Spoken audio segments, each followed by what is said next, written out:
साल 2020 की शुरुआत।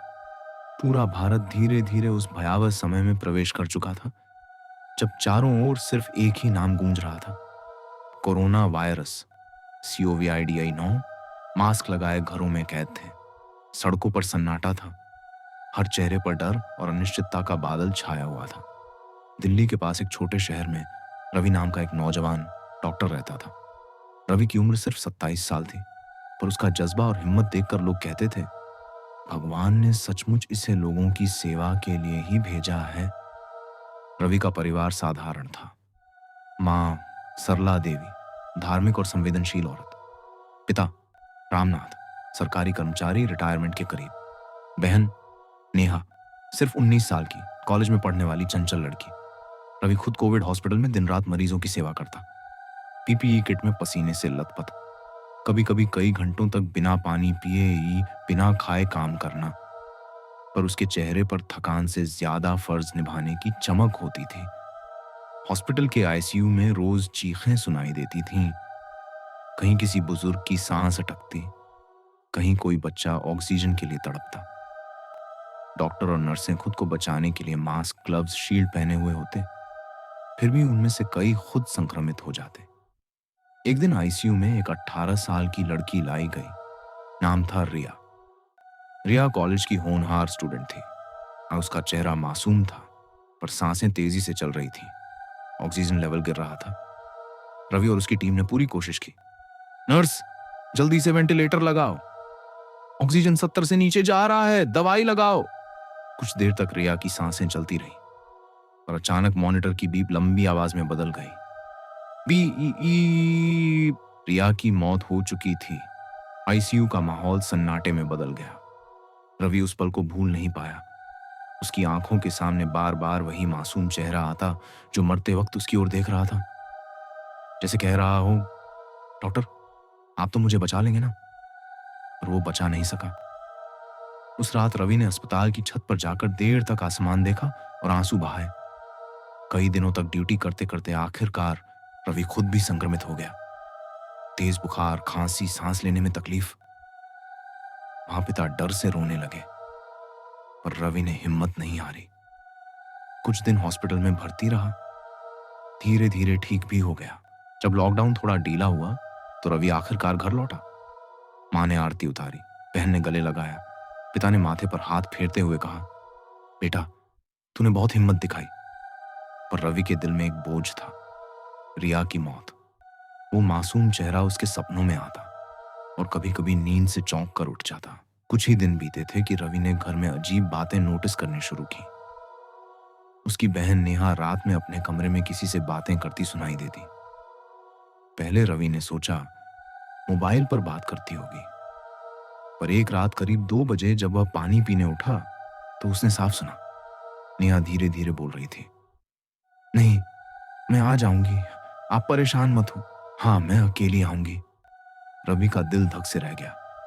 उसने कमरे में झांका, नेहा बिस्तर पर बैठी थी और कमरे में कोई नहीं था। उसकी सांस फूल रही थी, जैसे कोई अदृश्य चीज उसके गले पर हाथ रखे हो। रवि ने दौड़कर नेहा को पकड़ा। नेहा किससे बात कर रही हो, क्या हुआ तुम्हें? नेहा हाँफते हुए बोली, भैया वो वो रिया दीदी आती हैं, वो कहती हैं कि आप उन्हें बचा नहीं पाए। रवि के पूरे शरीर में ठंडी लहर दौड़ गई। डर अब सच्चाई बनकर उसके सामने था। अगली रात रवि ने ठान लिया कि वो खुद देखेगा कि नेहा किससे बात करती है। वो चुपचाप नेहा के कमरे के बाहर खड़ा हो गया। करीब 2:15 कमरा अचानक ठंडा होने लगा। पंखा बंद था, फिर भी हवा की सनसनाहट महसूस हो रही थी। नेहा फिर बिस्तर पर उठ बैठी और धीरे से बोली, हाँ मैं आ गई, आज भैया भी हैं। रवि के पैरों तले जमीन खिसक गई। उसने देखा कमरे के कोने में अंधेरे से एक धुंधली आकृति उभर रही थी। लंबे बाल, सफेद चेहरा और आंखें जो खून जैसी लाल चमक रही थी। वो थी रिया की आत्मा। उसकी ठंडी आवाज गूंजी, डॉक्टर क्यों नहीं बचाया मुझे? मैंने आप पर भरोसा किया था, पर आपने मुझे मरने दिया। रवि के गले से आवाज नहीं निकली। उसकी रीढ़ में सिहरन दौड़ गई। रिया की आत्मा को पहली बार देखने के बाद से रवि बिल्कुल बदल गया। वो दिन में सामान्य दिखता, पर रात होते ही उसका दिल धड़कने लगता। आज फिर आएगी, आज फिर कुछ होगा। घर का माहौल भी अजीब हो गया था। कभी अचानक खिड़की अपने आप खुल जाती, कभी लाइट झिलमिलाने लगती, कभी पानी के गिलास अपने आप गिर जाते। माँ सरला देवी रोज पूजा पाठ करने लगी, पर अजीब बात यह थी कि आरती के समय दीपक अपने आप बुझ जाता। नेहा धीरे धीरे सामान्य लड़की से बिल्कुल अलग होने लगी। कभी कभी उसकी आंखें लाल हो जाती, वो घंटों आईने के सामने बैठी रहती, और कभी अचानक जोर जोर से हंसने लगती, जैसे कोई और उसके अंदर हो। एक रात रवि ने देखा कि नेहा बिस्तर पर नहीं है। वो उसे ढूंढते ढूंढते छत पर गया, और वहां का दृश्य देखकर उसका खून जम गया। नेहा छत के किनारे खड़ी थी, बाल हवा में उड़ रहे थे, और वो किसी से धीमी आवाज में कह रही थी, हाँ, मैं आ रही हूं तुम्हारे पास, इंतजार करो। रवि ने दौड़कर उसे पकड़ लिया। नेहा, पागल हो गई हो क्या? नीचे आओ। नेहा अचानक मुड़ी। उसकी आंखें बिल्कुल वैसी थीं जैसी रिया की आत्मा की थी, लाल और भयानक। उसने गुर्राते हुए कहा, क्यों रोका मुझे? मैं रिया दीदी के पास जा रही थी, उन्होंने बुलाया है। रात दर रात रिया की आत्मा और प्रकट होने लगी। कभी सीढ़ियों पर पायल की आवाज आती, कभी किसी कोने से फुसफुसाहट सुनाई देती। डॉक्टर, मुझे क्यों नहीं बचाया? एक रात रवि के कमरे में अचानक खिड़की जोर से खुल गई। तेज हवा चली और पर्दे फड़फड़ाने लगे। ने लाइट ऑन की, पर बल्ब फट गया। अंधेरे में उसने देखा, दीवार पर खून से लिखा था, कातिल। रवि डर से कांप गया। उसे लगा शायद ये उसके गिल्ट की वजह से उसका भ्रम है, पर तभी पीछे से ठंडी हवा का झोंका आया और किसी ने उसके कान में फुसफुसाया, ये भ्रम नहीं है, मैं सच हूं। रामनाथ जी पिता इन सब बातों को शुरुआत में अंधविश्वास मानते थे, पर एक शाम जब वो अकेले ड्राइंग रूम में बैठे अखबार पढ़ रहे थे, तभी अचानक टीवी अपने आप ऑन हो गया। स्क्रीन पर कोई न्यूज नहीं चल रही थी, बल्कि वहां आईसीयू का वही दृश्य था। रिया अस्पताल के बेड पर तड़प रही थी और मॉनिटर की बीप सुनाई दे रही थी। रामनाथ जी का दिल जोर से धड़कने लगा। उन्होंने रिमोट उठाया, टीवी बंद करने की कोशिश की, पर स्क्रीन पर रिया उठकर सीधा उनकी ओर देखने लगी। डॉक्टर ने मुझे बचाया क्यों नहीं? रामनाथ जी चिल्ला पड़े और बेहोश हो गए। सरला देवी को हमेशा लगता था कि पूजा पाठ से सब शांत हो जाएगा। एक दिन उन्होंने हनुमान चालीसा पढ़ना शुरू किया। तभी नेहा उनके सामने आई और अचानक हंसने लगी। ये सब काम नहीं करेगा मम्मी, रिया दीदी कहती हैं कि अब कोई पूजा मुझे नहीं रोक सकती। सरला देवी के हाथ से आरती की थाली गिर गई। उन्होंने पहली बार महसूस किया कि उनकी बेटी अब वही नेहा नहीं रही। रवि ने तय किया कि अब वो इस डर से भागेगा नहीं।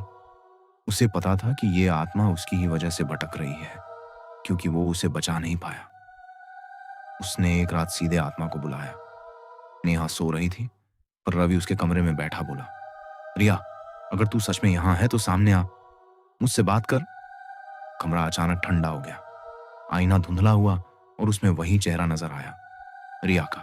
उसने कहा, मुझे मरना नहीं था, मैं जीना चाहती थी, कॉलेज जाना चाहती थी, मेरे सपने अधूरे रह गए, और ये सब तेरी वजह से हुआ। रवि की आंखों से आंसू बहने लगे। नहीं रिया, मैंने पूरी कोशिश की थी, कसम से मैंने तुझे बचाने की कोशिश की थी। रिया चीखी, झूठ, अगर तू और कोशिश करता तो मैं जिंदा होती। अब मैं चैन से कैसे रहूं? तू और तेरे परिवार को भी चैन से नहीं रहने दूंगी। अब हालात और बिगड़ते जा रहे थे। नेहा का व्यवहार पूरी तरह बदल चुका था। कभी घंटों तक बर्फ जैसे ठंडे फर्श पर बैठी रहती, कभी बिना वजह जोर जोर से चिल्लाने लगती, कभी खून जैसी लाल लिपस्टिक से दीवारों पर लिखती थी, मैं रिया हूं, मैं मर चुकी हूं, लेकिन अब अकेली नहीं रहूंगी। एक रात मां ने देखा कि नेहा सोई हुई है, पर अचानक उसकी गर्दन पीछे की ओर मुड़ गई, लगभग असंभव कोण पर। उसकी आवाज भारी और डरावनी हो गई, डॉक्टर, तुम मुझसे माफी मांग, वरना तेरा पूरा परिवार मेरी तरह तड़पेगा। अब घर में रोज डरावनी घटनाएं होने लगी। दरवाजे अपने आप बंद हो जाते, आईनों में अजीब सी छवियां दिखती, रात के सन्नाटे में सीढ़ियों पर खून टपकने की आवाज आती। एक बार सरला देवी ने रसोई का दरवाजा खोला तो देखा चूल्हे पर बर्तन में खून उबल रहा था। उन्होंने चिल्लाकर दरवाजा बंद किया, और जब दोबारा खोला तो वहां सिर्फ पानी था। रामनाथ जी भी रोज डर से कांपते रहते। उन्होंने कई बार पंडित बुलाने की सोची, पर नेहा यानी आत्मा उन्हें रोक देती। कोई बाहर वाला आएगा तो मैं उसे भी मार दूंगी। रवि अब लगभग सो ही नहीं पाता था। एक रात वो नींद में था, तभी उसने सपना देखा वो फिर से आईसीयू में है। रिया ऑक्सीजन के लिए तड़प रही है, पर इस बार मॉनिटर की स्क्रीन पर उसकी बहन नेहा का चेहरा दिखाई दे रहा था। नेहा बुरी तरह हाँफ रही थी और चीख रही थी, भैया मुझे बचा लो, मुझे बचा लो। रवि चीखते हुए उठा। उसका दिल जोर से धड़क रहा था। उसने समझ लिया अगर उसने कुछ नहीं किया तो उसकी बहन की जान भी जा सकती है। अगली रात सब कुछ सामान्य लग रहा था। माँ पिता अपने कमरे में थे, रवि और नेहा अपने अपने कमरे में। अचानक घर की सारी लाइट्स बुझ गईं। चारों तरफ अंधेरा छा गया। रवि ने टॉर्च ऑन की और नेहा के कमरे की ओर दौड़ा। दरवाजा खोलते ही उसके होश उड़ गए। नेहा हवा में तैर रही थी। उसके बाल बिखरे थे और आंखें खून जैसी लाल थीं। उसकी आवाज गूंजी, डॉक्टर, तूने मेरी जान नहीं बचाई, अब मैं तेरी बहन की जान लूंगी। नेहा का शरीर कांपने लगा, जैसे कोई अंदर से उसे तोड़ रहा हो। रवि घबराकर चिल्लाया, रिया, अगर तुझे मुझसे बदला लेना है तो ले, पर मेरी बहन को छोड़ दे। कमरे की खिड़की अपने आप फट गई और कांच के टुकड़े चारों ओर उड़ने लगे। रवि का हाथ कट गया और खून बहने लगा। रिया की आत्मा ने ठंडी हंसी हंसी, तेरा खून ही मेरी तसल्ली है। रवि ने डर छोड़कर साहस जुटाया। वो रोते हुए बोला, रिया, मैंने तेरी जान लेने की कोशिश नहीं की थी। मैं डॉक्टर हूं। मैंने तुझे बचाने की हर कोशिश की। तेरी मौत मेरी हार थी, मेरा अपराध नहीं। अगर तू चाहे तो मुझे सजा दे, पर मेरी बहन निर्दोष है। अचानक नेहा का शरीर शांत हो गया। आसमान से आती बिजली जैसी चमक कमरे में कौंधी। आईने में फिर रिया का चेहरा दिखाई दिया, पर इस बार उसके चेहरे पर गुस्से से ज्यादा दर्द था। उसकी आंखों से आंसू बह रहे थे। उसने धीमी आवाज में कहा, मैं जीना चाहती थी, पर मेरा समय पूरा हो चुका था। मैं ये मान नहीं पा रही थी। रवि भी रो पड़ा। रिया, मैं माफी चाहता हूं, पर प्लीज अब हमें छोड़ दे। मेरी बहन को चैन से जीने दे। तू शांति पा ले। कुछ पलों के लिए पूरा कमरा शांत हो गया। फिर धीरे धीरे नेहा का शरीर जमीन पर गिर पड़ा। वो बेहोश थी, पर सांसें सामान्य थीं। आईने में रिया की आत्मा मुस्कुराती हुई दिखाई दी। उसने रवि की ओर देखा और फुसफुसाई, धन्यवाद, अब मैं चैन से जा सकती हूं। धीरे धीरे उसका चेहरा धुंधला हो गया और गायब हो गया। कमरा फिर सामान्य हो गया। सुबह होने पर नेहा ने आंखें खोली। वो कमजोर थी, पर बिल्कुल सामान्य लग रही थी। उसे पिछली रात की कुछ याद नहीं था। माँ पिता ने राहत की सांस ली, पर रवि के मन में हमेशा के लिए एक गहरी छाप रह गई। उसे एहसास हुआ कि कभी कभी इंसान मौत से लड़ सकता है, पर हर बार जीत नहीं सकता।